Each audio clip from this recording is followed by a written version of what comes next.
مسئله 221. این مسئله میگه یک نیروی 4 کیلونیوتنی داریم. این نیروی 4 کیلونیوتنی رو مؤلفه هاش رو روی محور مختصات آبی پیدا بکنید. میبینید محور مختصات آبی با هم زاویه 90 درجه نمیسازن. پس بهترین روش استفاده از قانون سینوس ها توی مثلث هست برای این مسئله. و بعد میگه که مؤلفه های مربوط به عمود یا عمود شدن عمود تصویر بردار F رو روی محور آبی پیدا بکنید. خب قسمت اول پیدا کردن FA و FB مؤلفه های 4 کیلونیوتنی روی محور آبی، ما میایم موازی محورهای A و B یک مثلث میسازیم. قبلش بریم زوایا رو پیدا بکنیم. اگر این زاویه 15 درجه هست پس و این زاویه 40، پس این زاویه بین اینجا 25 درجه خواهد بود.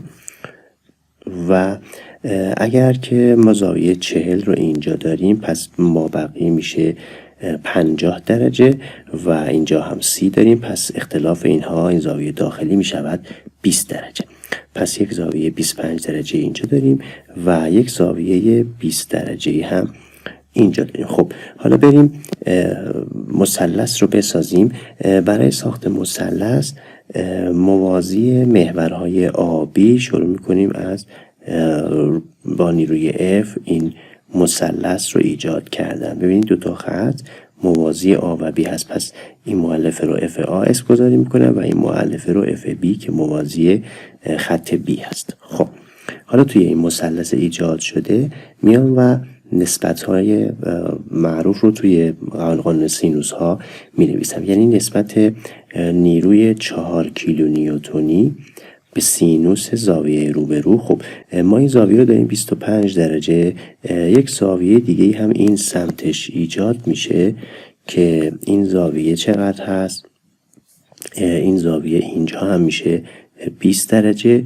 این دو تا خط موازی هم هستن و این قطعشون کرده، پس این زاویه داخلی هم 20 درجه هست. خب اگر این مثلث یک زاویه 20 یک زاویه 25 داره، جمع این دوتا میشه 45، پس زاویه باقی مونده اینجا میشه 180 منهای 45 که میشه 135 درجه. خب پس نیروی 4 کیلونیوتنی به سینوس زاویه 135 درجه ای برابره با ضلعی که FA هست به سینوس زاویه روبروش یعنی سینوس 20 درجه و ضلعی که FB هست به سینوس زاویه روبروش یعنی سینوس 25 درجه.